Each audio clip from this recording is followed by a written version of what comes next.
Sure. Okay, it's just telling me that it's being recorded. Yeah, I guess ISTA and wild love to me they're just expressions of the same thing, which is this planet-wide initiation that's been running since the 60s and is coming into its second wave now, of the emergence of a civilization based on love and freedom. We've had many goes at it.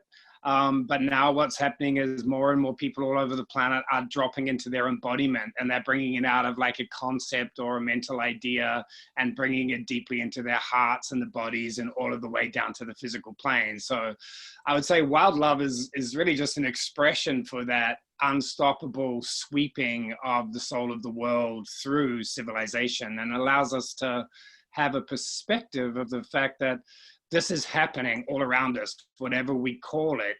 And that there are, now hundreds of thousands, maybe even millions of people who have reset themselves deeply in a life that's based on love and freedom. And that they're just not so visible in the world because we're still seeing everything that is coming apart.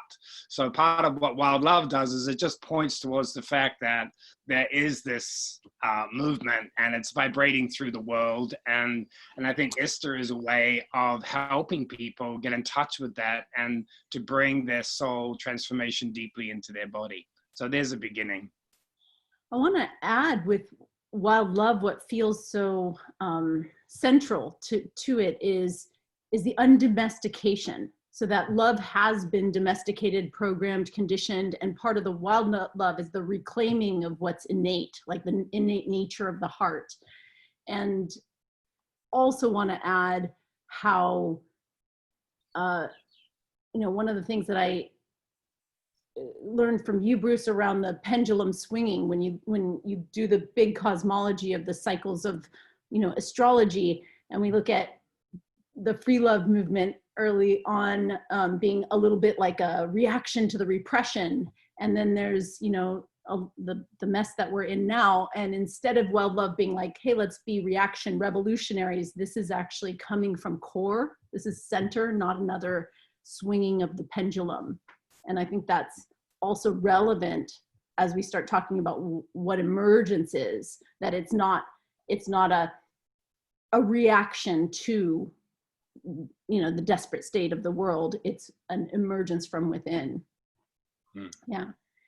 And so what is ISTA? Those many of you who've done level 1, 2, or 3, which are the week-long retreats that ISTA offers, may have a background, but for those of you who are at the threshold or the doorway of the ISTA festival and have no idea, I want to share that the International School of Temple Arts is in essence, it's a collective and a movement, but it's also a mystery school that vibrates around awakening the ecstatic current inside each individual. So it's about awakening, the life force energy, and that we do this through a deep series of initiations in order to bring people into their sovereign power.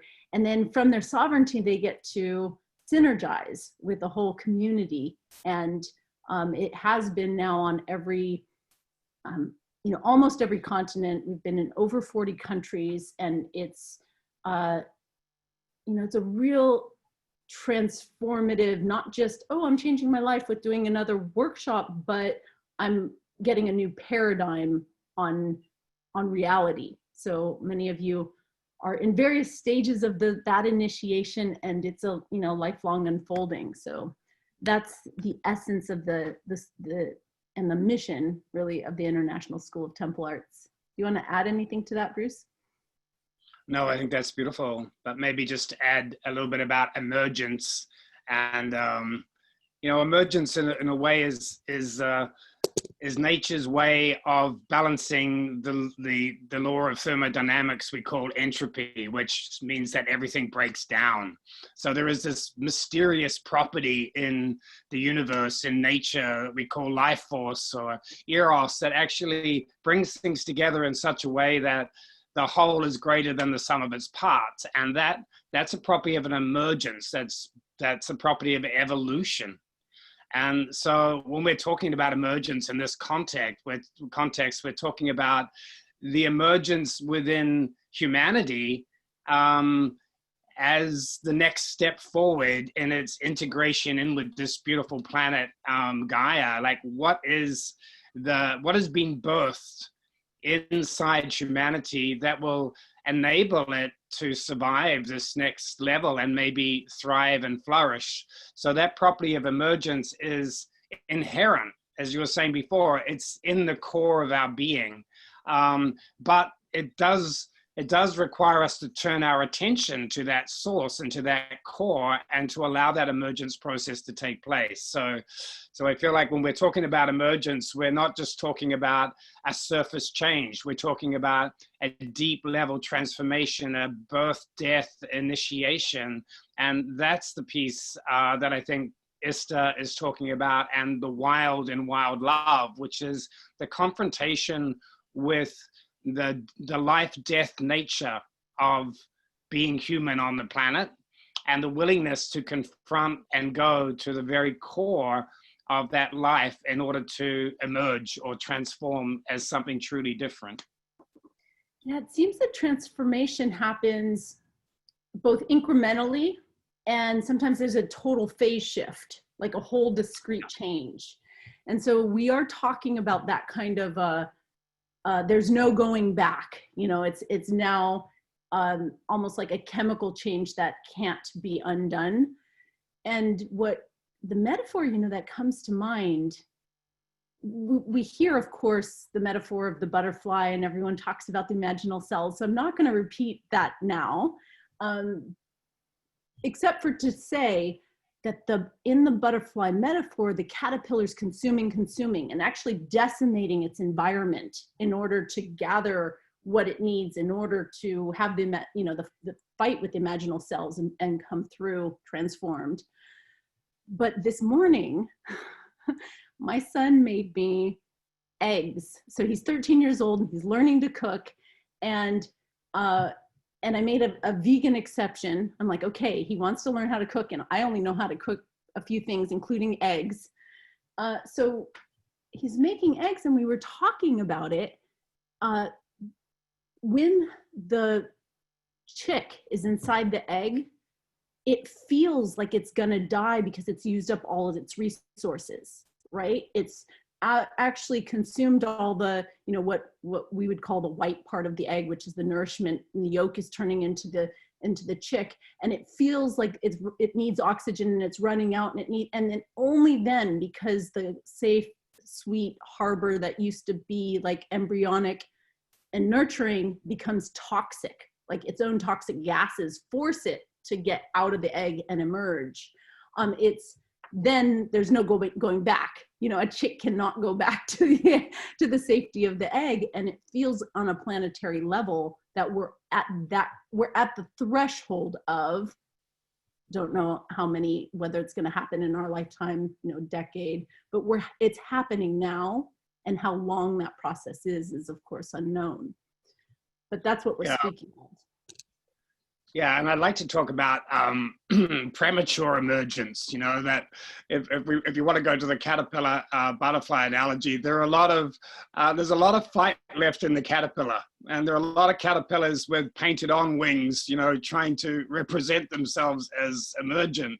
And I feel like this has really been the journey since the 60s. And personally, I feel, and astrologically, I feel we have a decade ahead of quite deep emergent processes, and 2020 is kind of like a year that initiates that. And the problem with premature emergence is that we get the idea in our head, oh yeah, we have to go through change, and we have these imaginal cells and so on, and we kind of can see where we have to go to, and so we try to become that. And that's what I mean when I look at in the world, I still see a lot of fight. And my experience to truly go through this doorway requires a deep level of acceptance, and I haven't yet seen the grief. I want to see and feel the grief in the world, you know, just like the stages of dying when somebody is diagnosed as a terminal, you know, disease. There's the anger, there's the denial, there's the anger, there's bargaining, and then there's grief and acceptance. And I feel like in the world, we're still, you know, partly in denial and partly in anger. And that fear, control, anger thing is going on now. And you just need to look at the stock market in America. It's at record highs, you know, so the denial is still there.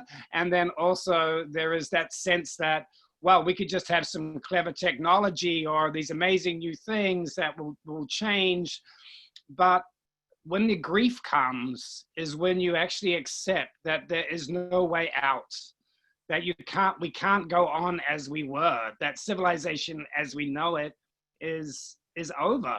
Like that whole journey is over. We need to start a new journey. And you can only start that new journey when you're on your knees and you've confessed, you know, like the 12-step program, that the Earth and cosmos is a long way from the 12-step program. You know, humanity hasn't got to its knees yet and said, look, we need help from outside our cleverness. That our cleverness has got us into this mess.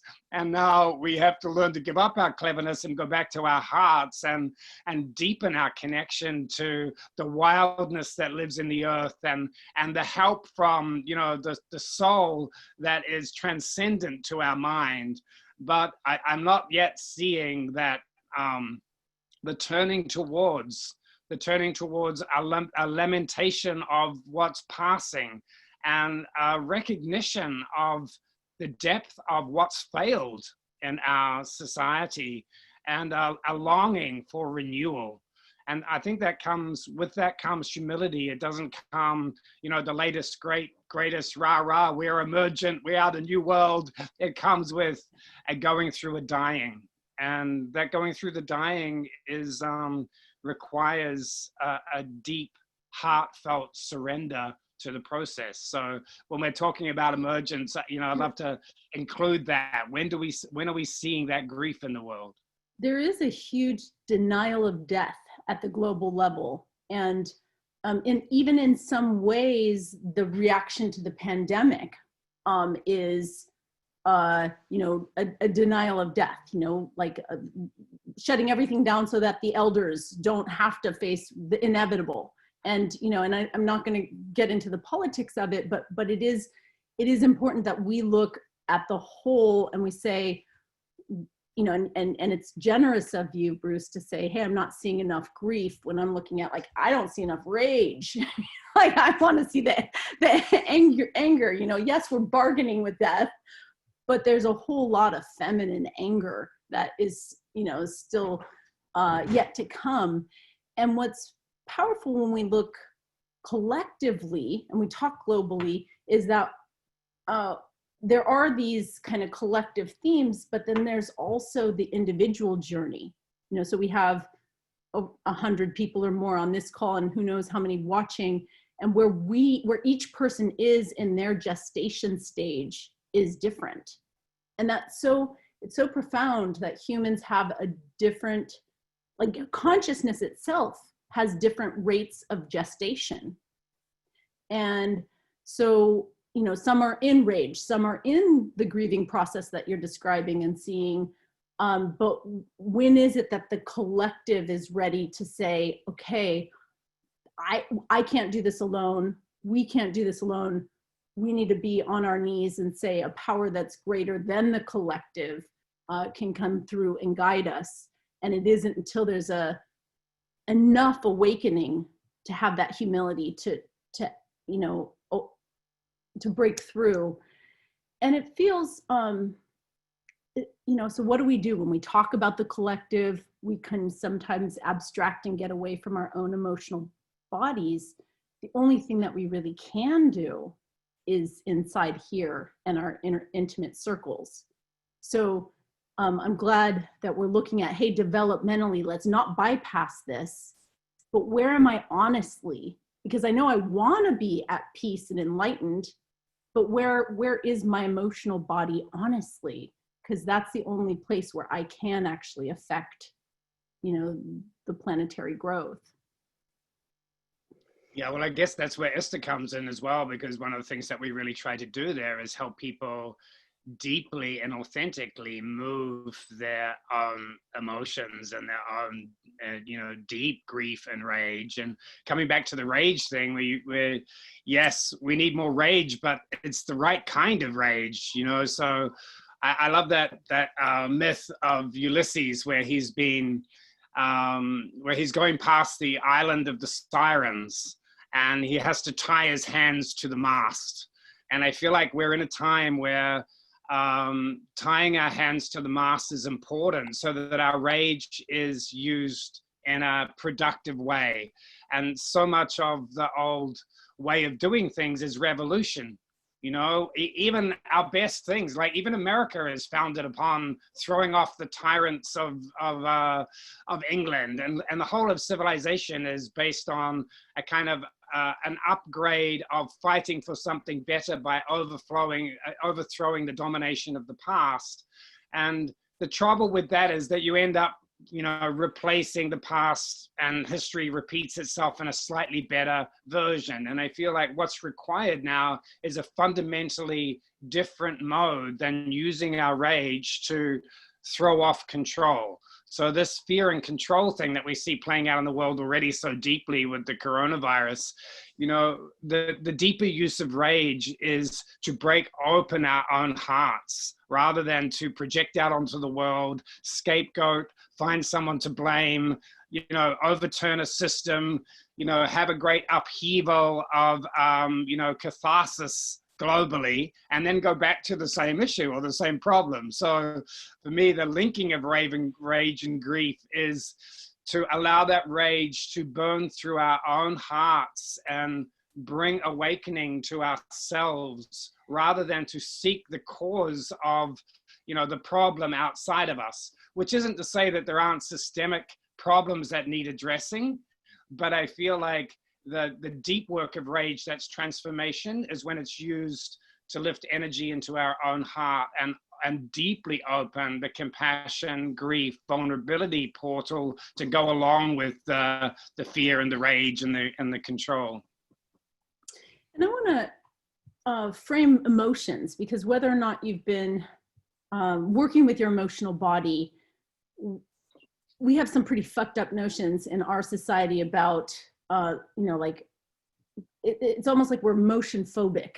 And so as, Bruce and I are talking about like primal rage, and we're talking about like the depth of the grief and how important this is in shamanism, it's like that, those powers, when wielded intelligently, and I mean, not hysterically, dramatically letting the emotions run you, but wielded as like doorways.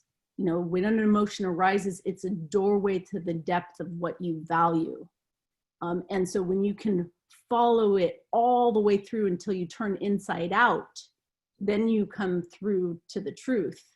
Whereas, some of our forefathers were Stoics, who felt like, oh, well, emotions are just distractions and irrational, and they can definitely take us into our immature wounding, and then we loop in wounding. So when we're speaking of emotions here, we're talking about this immense intelligence that arises from the depths of our body because of, and our core, because of what we value is not being cherished. So we get angry, or something that is precious to us is lost. So we need to grieve.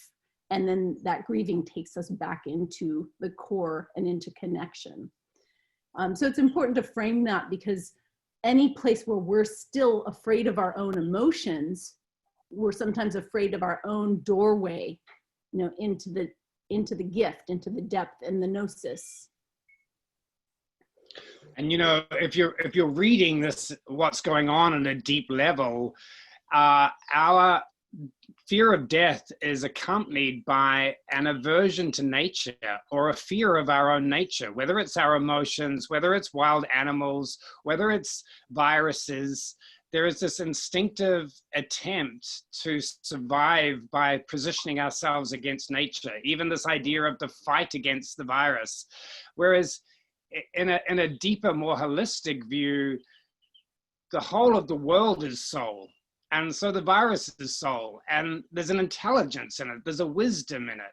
And I feel like if you're reading the world and what's going on from a place of wisdom and intelligence rather than fight, then what we see is that there is a reaction all over the world to the idea of colonialism. You know, underneath racism and everything else is this idea of like, don't let the mind tell the body what to do.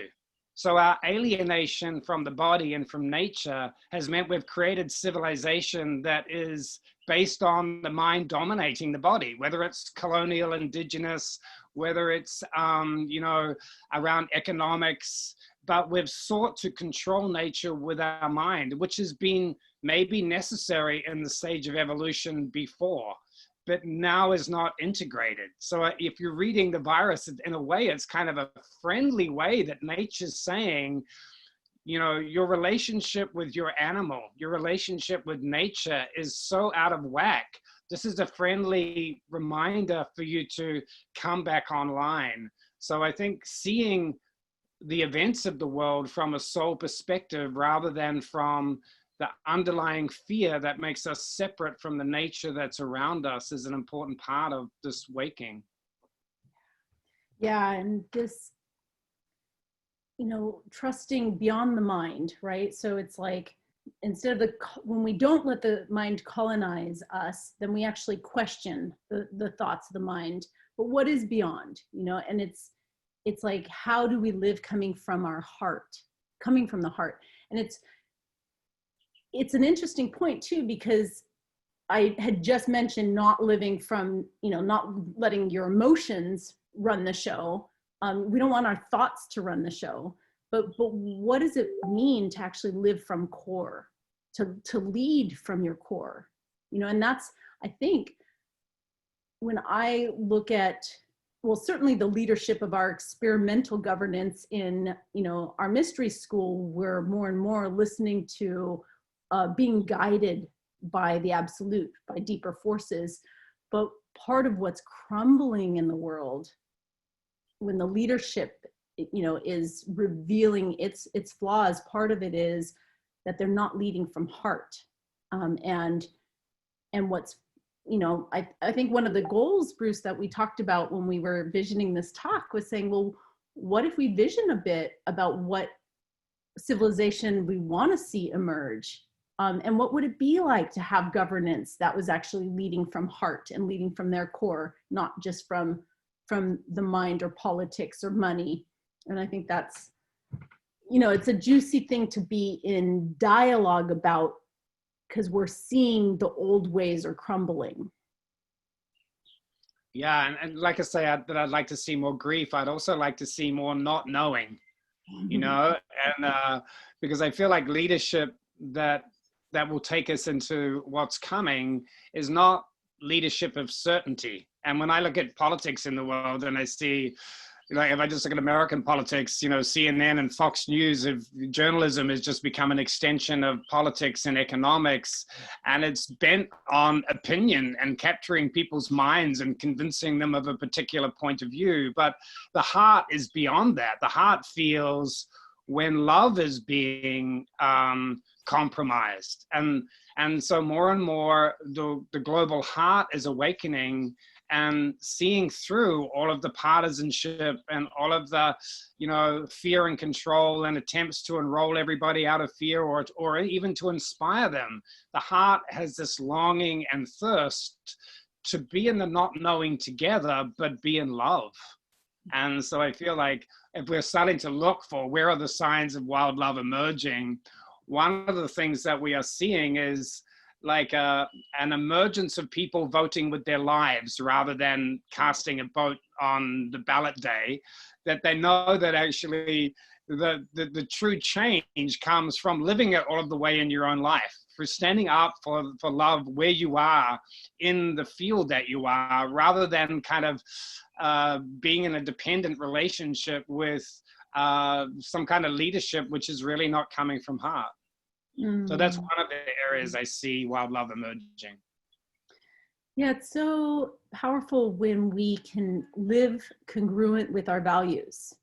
And too often, and this is kind of the old paradigm, it'd be like, oh, well, this is what I love and value, and this is what matters to me, but I have to do this for work and just, you know, for either social appearances or to make money. And it's like that kind of split is what I think is cracking open. It's like, well, what if I put my money, my time, my energy into that which I value, and start to live, you know, in congruence with that? Like, how would the world shift if we weren't so busy trying to, you know, on the rat race and worry about the appearances and what we should be doing to make our, you know, society status quo function?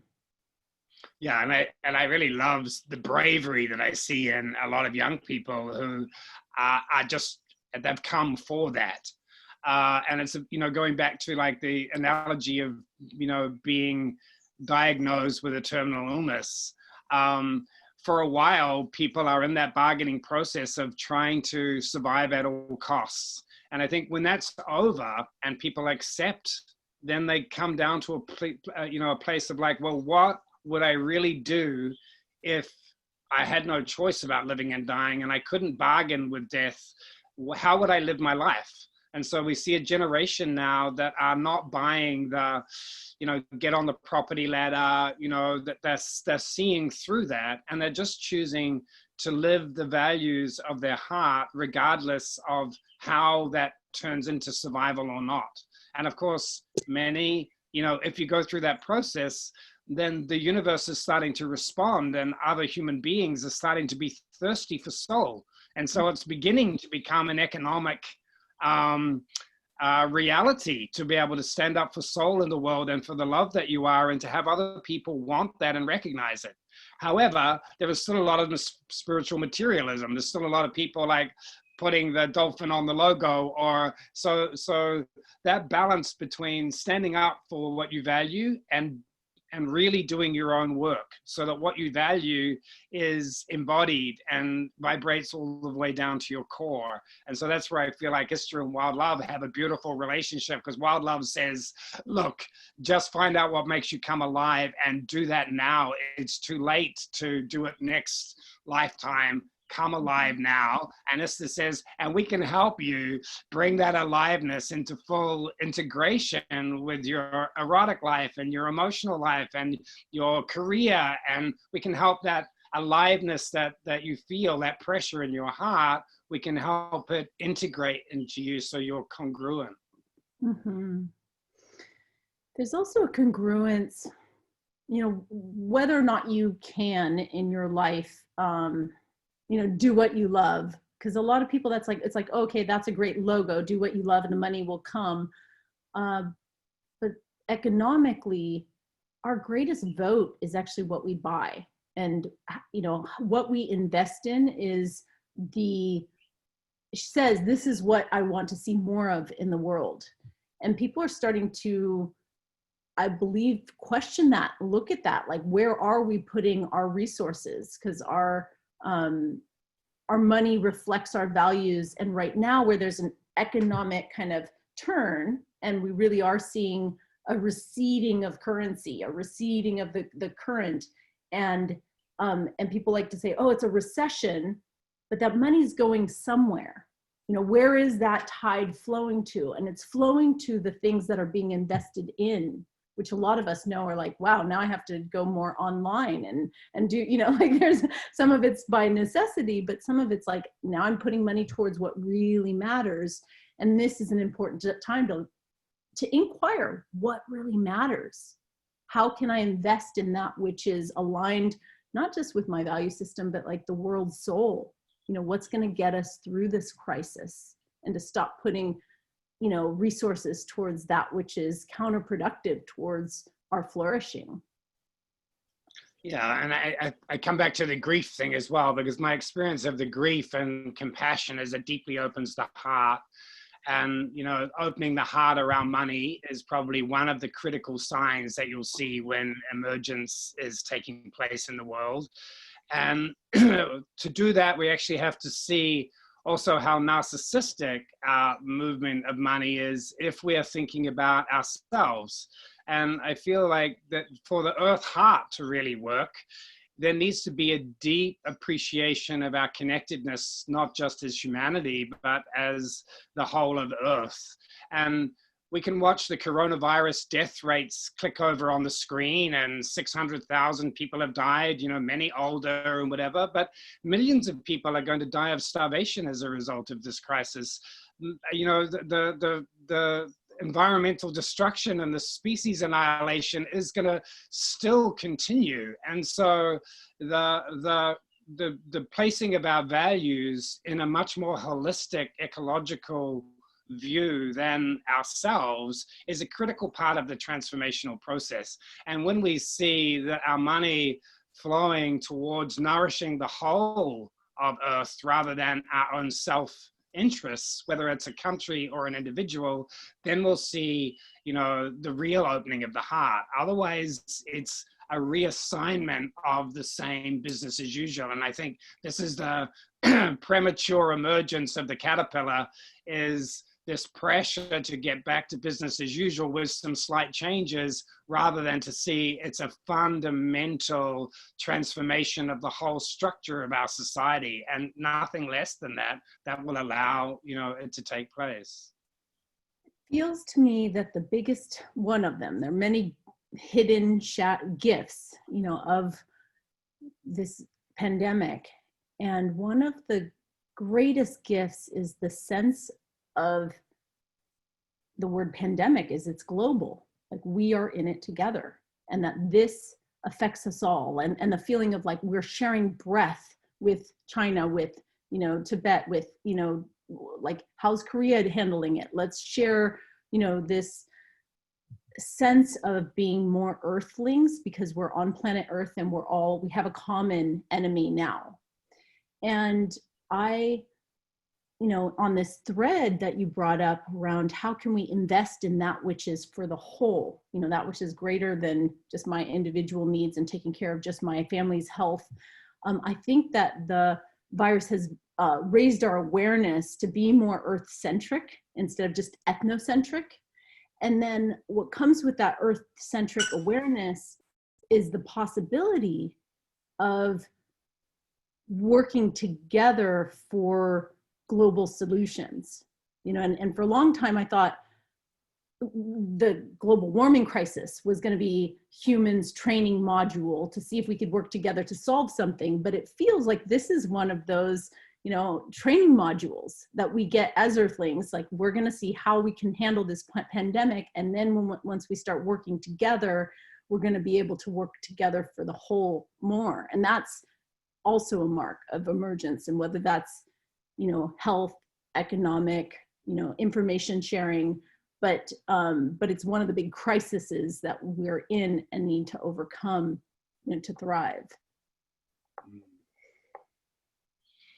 Yeah, and I think the ethnocentric applies also to white Western civilization, and maybe even ISTA. We've all got to start somewhere. And I know as ISTA's been growing, it's been becoming more inclusive. But, you know, the same anger that you see in the racism in America, if you apply that globally to all of the unexpressed energy that must be in Africa and India and all of the places in the world that actually they're not participating in the same story that the Western world is in. And so until there truly is a global story that we do know that we're in together, that has got a narrative that's deep enough to include the cosmic origin of Earth and where we're going as a whole being, and not the local parochial ethnocentric, viewpoint.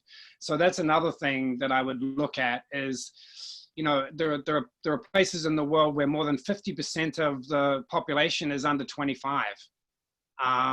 There are huge forces of youth and evolution. Unfortunately, as an old person myself, I also appreciate that some things only change with death. That evolution does progress. And I feel like I'm one of the, relatively rare people in my generation that continued with their transformational work. But I also see that the whole generation, is going to probably have to go before deep change comes, and that that the youth of the planet is one of the things that can show you that emergence is going to work. And another sign is the quality that young people are carrying. In New Zealand, for example, there's a very high teenage suicide rate. And in many places that it's developed in the world, there is this rejection of the kind of life and society that is being offered. And it's a tragedy for me that represents that there's something that is not yet being expressed. There is a deep passion, a wild love that's inside our youth that we haven't yet listened to. So I feel like there are a number of places we can look for. If we truly want emergence, where are we going to look for it? We're going to find it in that passion of our youth.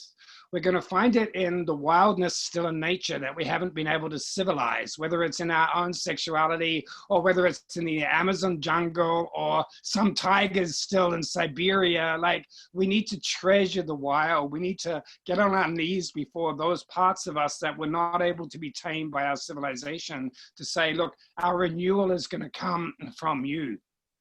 And then also, I feel like the other place that I would look is all of the help in the invisible realms, whether that's the shamanic realms of nature that are hugely invested in humans getting it, or the spiritual transmental realms of the Buddhas and the Bodhisattvas and the angels, and all of those beings are also, cheering for humanity. So if we stop sourcing ourselves from our own kind of doing it ourselves and really ask for help, there's so much help available. And so those three sources for me are guidance, like the wisdom of the earth, the wild nature of the earth, the transcendent wisdom, and also what is expressing in our youth, which is the inarticulate desire for evolution that's heart-based, that is not in the world yet. I'm really touched, and I'm also saddened, because as a mother whose his school just shut down, actually my son's school was called Soul Charter School, and it was a new paradigm vision school, and it doesn't have the funding because of the pandemic. But it's representative of what's happening for our youth in their education right now. It's like, okay, everything, my son, okay, I have to tell this story. He says, how my grandparents always bragged about they walked 2 miles or 10 miles uphill in the snow to get to school, and I have it easy. He says, well, I just roll out of my bed in my pajamas and do distance learning online. And though it's humorous, the contrast, I really ask, like, what are our youth learning? Because most of them are educated by YouTube and by the media. And as profound it is, as we know, and as important it is to get into the message of nature, and to be able to access the other realms, a lot of our youth are really, it's not just glued to the screen for entertainment, but that's how the future is being transmitted. And so I want to express my motherly concern about, in the emergence of the new culture that we're a part of, how are we going to connect the youth to their birthright, to nature, to their spirit guides? and just how deeply important that is for future generations. Yeah, and how do we have a partnership in that? You know, like my story would be, you know, in some ways I feel the you know, the deep shame when I look at people like Greta, that young girl from, you know, Scandinavia, when I look at young people having to stand up themselves for something that we should have done. Like, that breaks my fucking heart. And then, but then I also feel like it's also a sign that if we change our culture to listen to where that voice is coming from. And, you know, my analogy would be, I took my kids to Zimbabwe when they were about, you know, 10 or so. And my underlying, you know, parental thing was, look, I want to teach you that life is not just about Nike shoes and, you know, everything else. I want you to have a visceral connection with your brothers and sisters and you know, Africa. And of course I had this idea that, you know, that would be educational for them. But my son, you know, would go out every day on the street and make friends and come back with nothing, just his shorts. He'd give away everything that he was wearing and, you know, carrying. And you know, our African guy was trying to tell him every night, you know, explain why that wasn't necessary. And my son would just listen and listen, and then he would listen to me. And then the next day he would go and give everything away again. And he just did this for like 3 weeks in a row. And then I realized, well, actually I came to teach you something about, you know, your multicultural global thing. And you taught me something, which is, you know, forget the ideology. Just operate from your heart, and where there is need, open your heart and give. So I feel like at the same time, I'm carry some sense of hopelessness. I feel there is also built in to the generations that are coming, the software that we need. Yeah, it's a beautiful paradox. And I almost want to point to this paradox. I know we're probably coming up on a time when we'll do Q&A, but it brings us full circle, because in the beginning we're sharing, hey, we need more uncertainty. We need, you know, less knowingness. You know, so most of the certainty is what created the fundamentalist movements that have gotten us in the trouble that we're in. And the uncertainty opens us up, but there is a certainty of the heart. There's a deep knowing that comes from the core, and that kind of knowing is, you know, it's the yin and the yang to the, like, none of us really understand this virus and the depths of what effect it's going to have on our culture, and we just don't know. But we know, you know, what the heart tells us when we take the time to ground and listen. So having that humbleness to not know, but then to deeply know, is, I think, the guidance of the emergence that we're invoking. That's beautiful. And also, we talked before about synergy, you know, this property that's the opposite of entropy, that organizes nature according to what the intelligence of what's emerging. And I feel like that organization is happening all over the world in tribe. It's happening right now by that wisdom of the heart that you're talking about, of the not knowing, but knowing that unless I live what's inside me, then my life's not worth living. So we surrender to the knowing of the heart, and that connects us through resonance with our tribe. And our tribe isn't just like a group of people that you know, are there to look after us and love us. That our tribe is our mechanism for the quality of emergence in an ecology between human beings in the world. So my way of seeing that is that this being, that is the new civilization, needs a body, and that body is all of the awake hearts in the world that are listening to their hearts and following the guidance into the unknown from that place of certainty. And it hooks us up in ways that we could never imagine, that no business plan could ever write, that no, you know, master vision could conceive, and then magic happens. So this quality of emergence is a quality of the magic of relationship, of hearts that are alive survive finding each other all over the world and connecting and surrendering together. So that feels like to me a deep property of emergence in our current culture.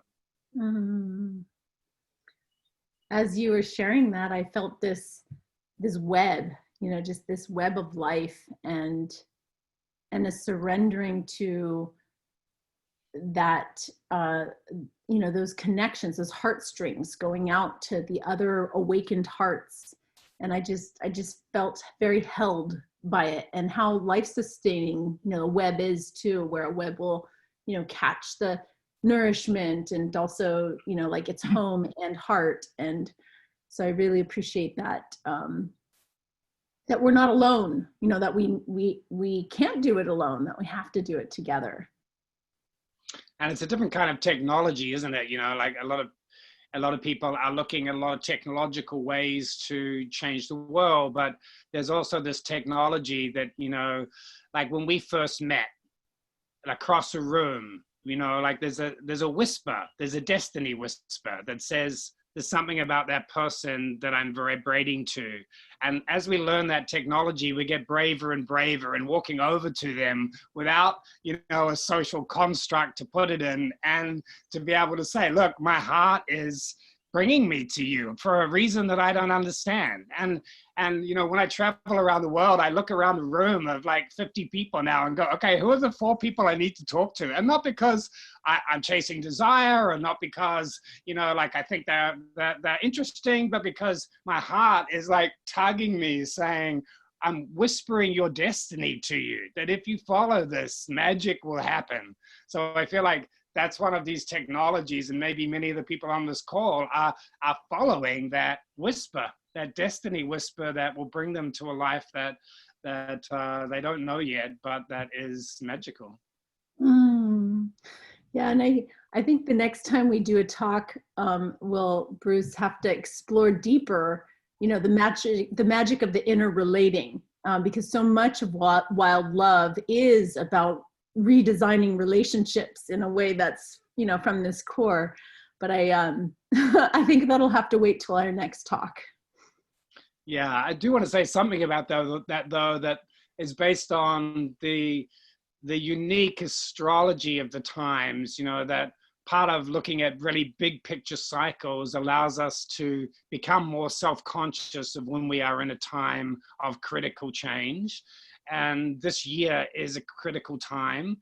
And so I feel any time that anyone can make, whether it could be 1 hour a week, it could be their entire life over the next 6 months, but any time that you can make and put on the altar of this emergence process right now will be time that is well spent, I believe, because if you can turn your attention, your time, your energy to the magic of what's trying to emerge, it will supernova you and hook you up in ways that otherwise would not be possible. So just the encouragement that in this time of wild love emergence, the more you put your hand up to be used by these powerful forces that are underlying a change in our humanity, the more likely it is going to be used.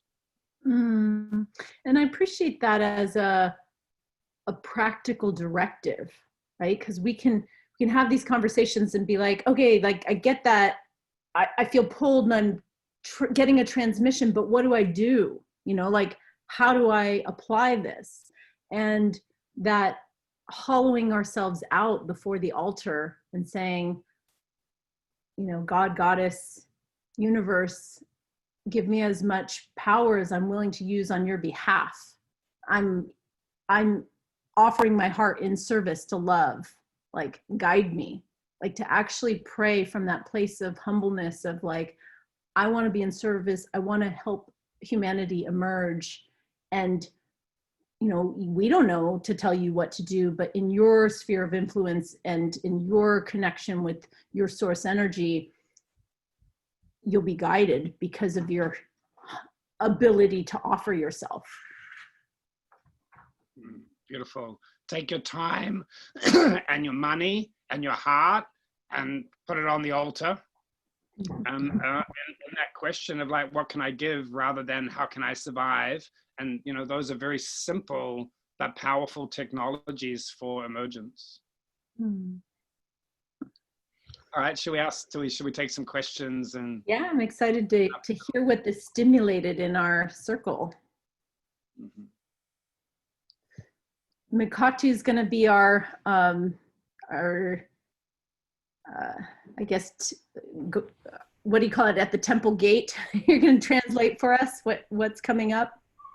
Yeah, I love that. So if you have a burning question, you're willing to write, you can write it on the chat. And for now,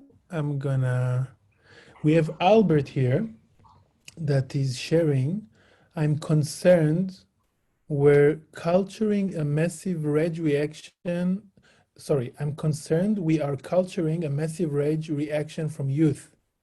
They've been betrayed and abandoned around climate change, and now they've been saddled with guilt and shame around pandemic. The next step is rage. So it's more like a sharing than a question, but maybe you wanna share about this or react to that.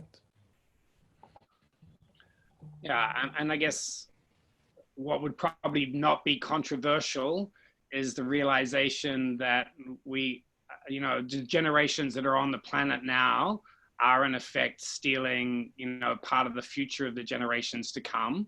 Maybe it's all worthwhile as we go through our caterpillar butterfly thing.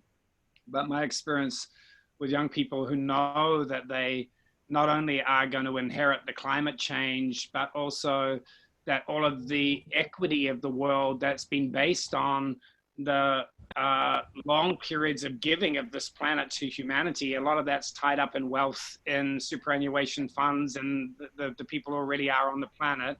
There is a deep, you know, luckily youth has naivety. Like I know when I was a young man, I kind of believed that there must be, you know, good people in the world. I can't surely be, my ideas of what's right and wrong can't just be based on me. There must be elders that are wise. So our youth for a while are naive to think that surely we would be, you know, doing things in their best interest. And when they do start to wake up and feel like actually we need to make this change ourselves, then I think there will be rage. And I think that what ISTA can do is help that rage be channeled into an explosion of the heart rather than a revolution that is simply about attacking the system that is.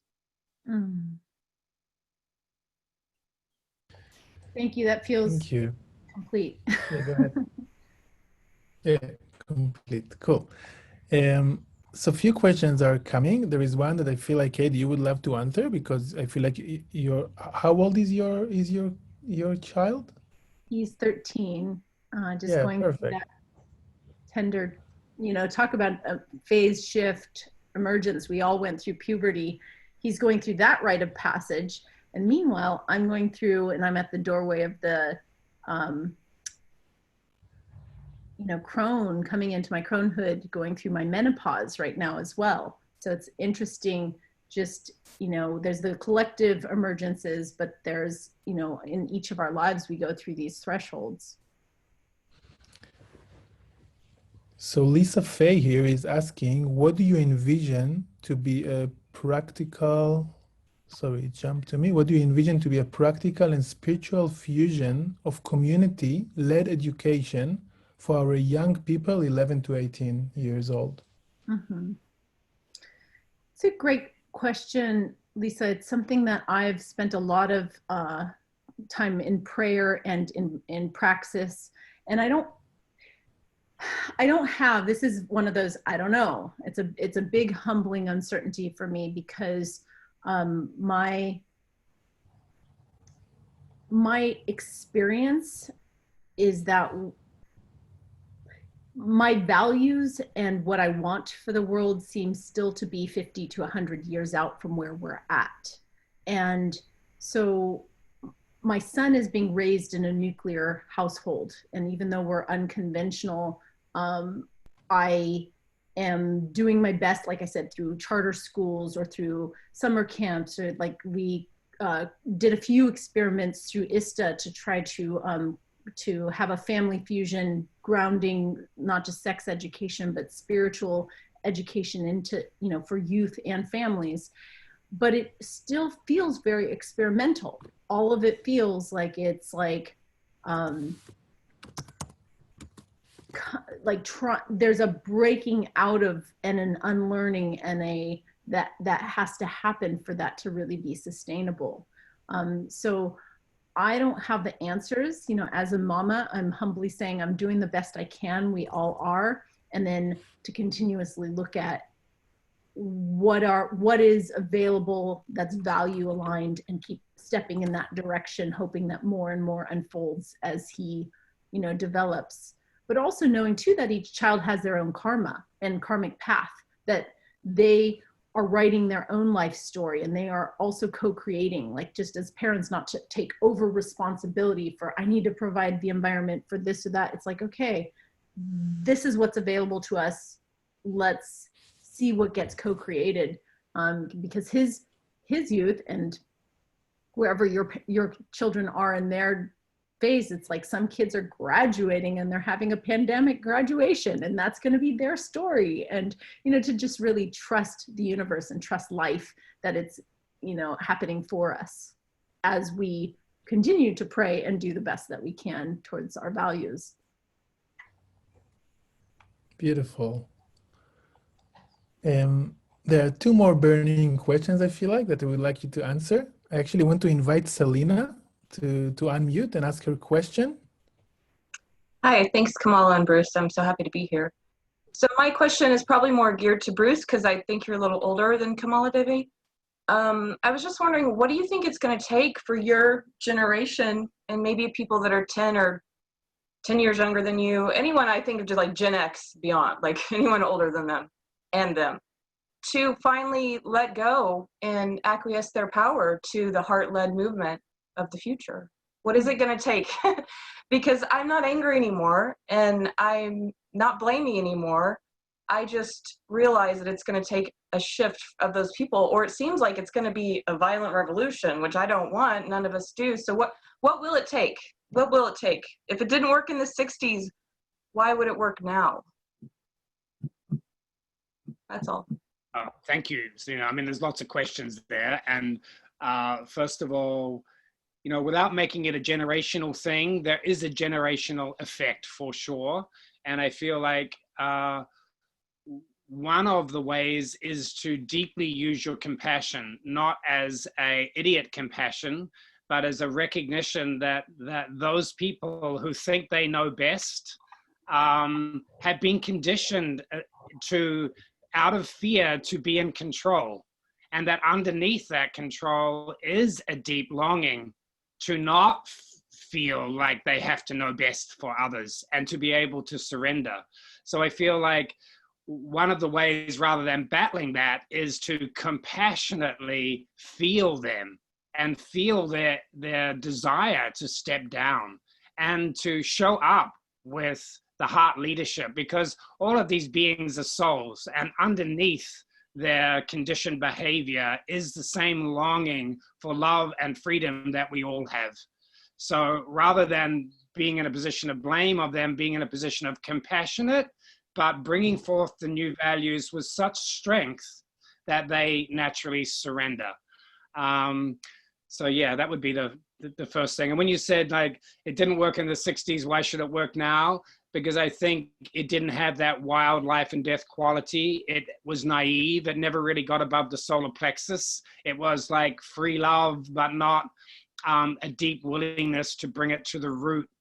And so I feel like we've matured now. The last 40 years have matured those who are in transformational change to know what it takes.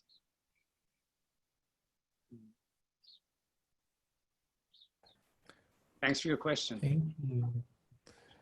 I'm gonna bring the last question that I feel like should be asked, and it's kind of connected to what you just answered. So Helena is asking, I live in Brazil, a country where millions of people are still struggling to survive. Do you believe that awakening is possible for those groups of people during the next decade?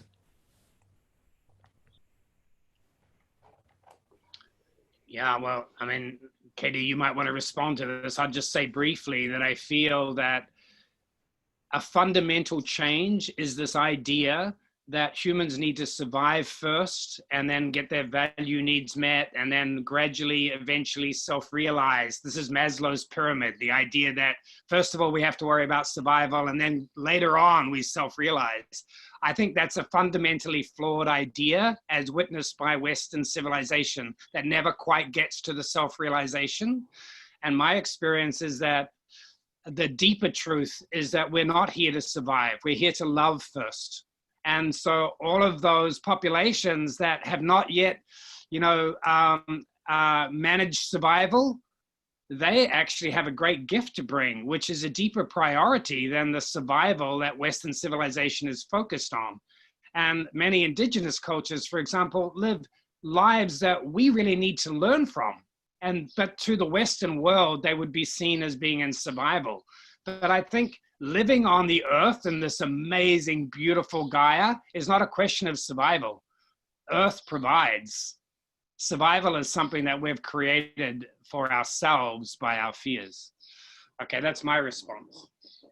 Gorgeous. I would also add that question of, if we're looking at the traditional Maslow's hierarchy and we're saying, okay, people are just trying to survive, we're often overlaying a value system. And a lot of the, first world has different values that are being colonized and then think that they're failing because of even the term first world, second world, though, like as if it's this race to get to some place. But at the core of humanity, we have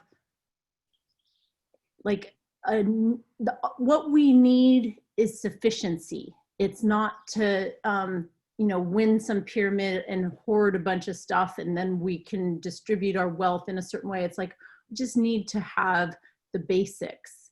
And I know that there are people that are living under that. And it's my desire in the new civilization that we look at is that we start to, really prioritize distribution of sufficiency for, all life. So that part of leading from the heart is, regardless of what nation we're in, is we start saying, hey, humanity is hungry. Let's work on, feeding humanity. But beyond the hungry and the sheltered place, let's get that there's much deeper values, like Bruce said, about loving and living fully and, stepping off now let's use humanity on a hamster wheel to produce more money for the rich, which is basically a structure that's falling apart right now. So we get, hopefully, to redesign a civilization that works for the whole. And I keep reminding myself there is sufficiency on the planet. Like right now, today, everybody could be fed, and it's not going to be that many generations from now that gets redistributed if we wake up. So that's what we're waking up for, is so that we can, feel our brothers and sisters and be connected, because that's what the awakened heart does, is it compassionates. The more we know ourselves as human, the more from the inside out we realize that we're all the same, and then we want for our brothers and sisters.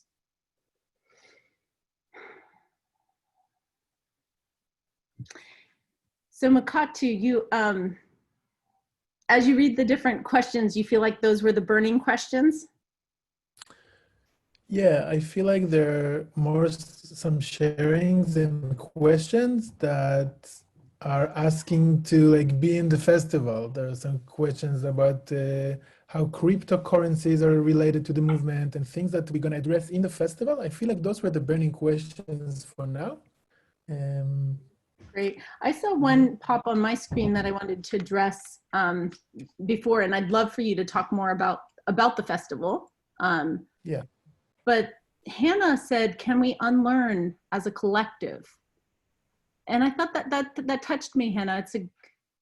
It's a very leveraged question. You know, can we unlearn? And I think, you know, the answer, we can only answer it from a place of self-responsibility. Like, can I unlearn? For the, you know, I'm part of the collective. Can I unlearn? My invitation is, you know, to this group here is to ask ourselves, like, if I want to have a bigger influence on the collective, you know, I don't want to just unlearn for my own selfish gain and my own, you know, I want to support, you know, the emergence of this new civilization. Then how do I stop wasting my life force energy on the stupid shit that is tempting me, you know, like that is I'm being tempted to waste my life based on this marketing impulse or this thing that I'm supposed to want or do, and get really real and go, wow, I only have one life. In this one life now, how do I use my life force energy towards the greatest good? And if I want to make a more collective impact, then I start looking at the leveraged moves. You know, it's like there's a lot of things that a lot of us are doing that are comfortable, you know, that are easy, that are like, oh, this is very comfortable for me. But what can I do that is going to make an impact and that's going to ripple out and that's going to touch others? What can I do that's going to make a difference for lives to come and for generations that are unseen? And so, you know, this question of like, can we unlearn as a collective? I don't know, but I'm going to start unlearning, not just for myself, but in a way that actually touches the future. And if all of us, you know, on this call make a commitment to dedicate our lives to something bigger than ourselves and ripple that out in the most leveraged way, you know, this is that contagion, that like wildfire that wild love is. These awakened hearts will ignite other hearts, you know, and then the change happens exponentially, just like letting love be the virus, right? We know, like, oh my gosh, if I contact so many people with you know, corona exposure, that could just exponentially reach out. Well, the same is true of like these acts of revolutionary love and truth and doing not just kindness, but leading from the heart. Bruce, did you want to?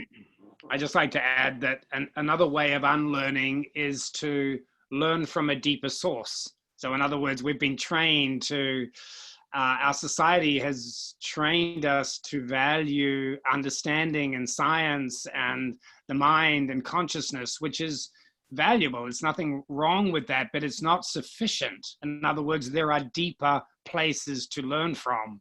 And just as we've discovered that the sun is not the center, it goes around the center of the galaxy and on, as we probe deeper into our souls and our spirits, we, you know, acknowledge the wisdom that comes from mind, but we go deeper and put our attention and water the places in us that know at a much deeper level. So I feel like deepening our learning is as important as unlearning.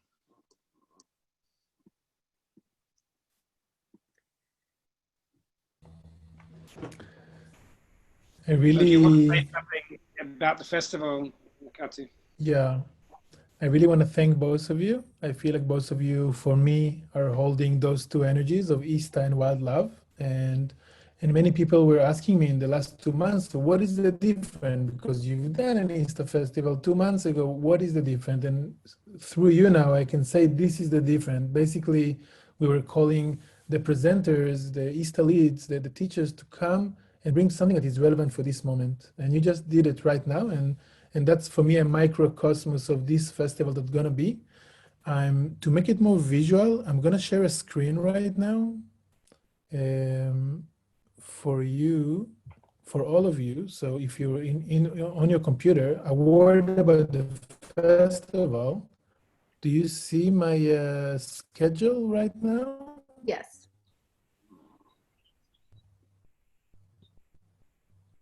Yes, perfect.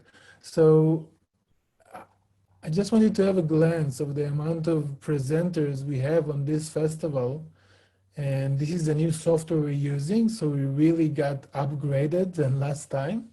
And we have here like more than 46 presenters, most of them from the ISTA field.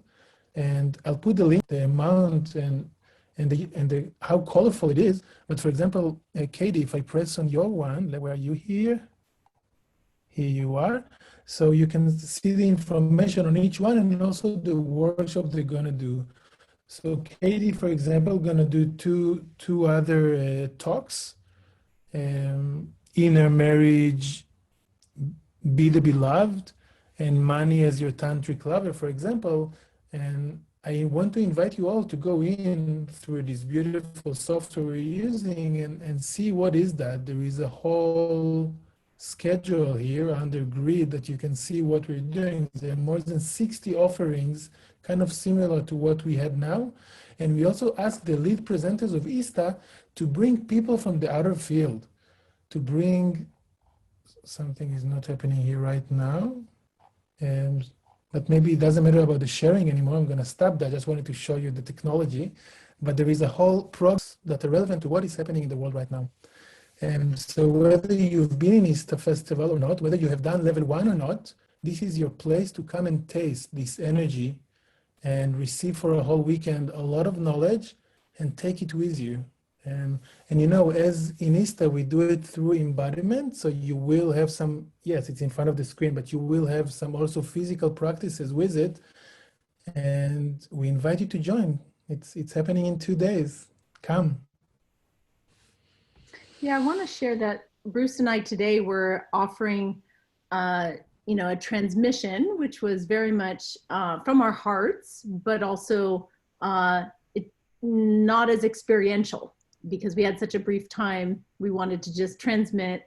The workshops that you'll find throughout the festival have a bigger emphasis on breakout rooms and experiences and getting to meet other tribe members.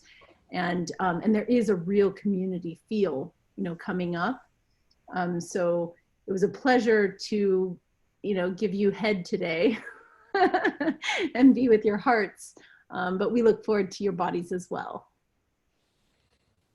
An invitation, if you do, join in the festival, to listen to that quiet whisper of destiny that helps you connect with others. So we haven't had a chance to connect with you all other than to present to you. But in the festival, there'll be workshops and breakout rooms and so on to help you find who are those people that you have some unique resonance with, and that your lives may be more fully entwined in future as this wild love sweeps the world.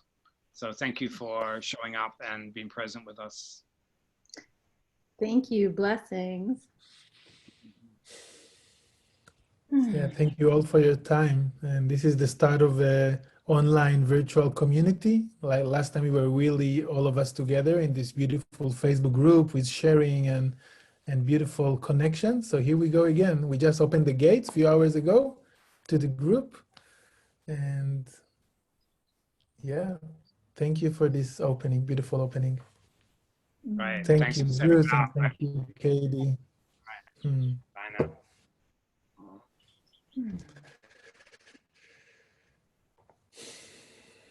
It's always a thing, like, who's going to end the meeting, right? When you have a conversation with your beloved on the line and you get that awkward moment, like, who's going to hit that little button on the red thing first? So are you going to do that, Makati? Yeah, I'm gonna save us all. All right. Bye bye. Bye.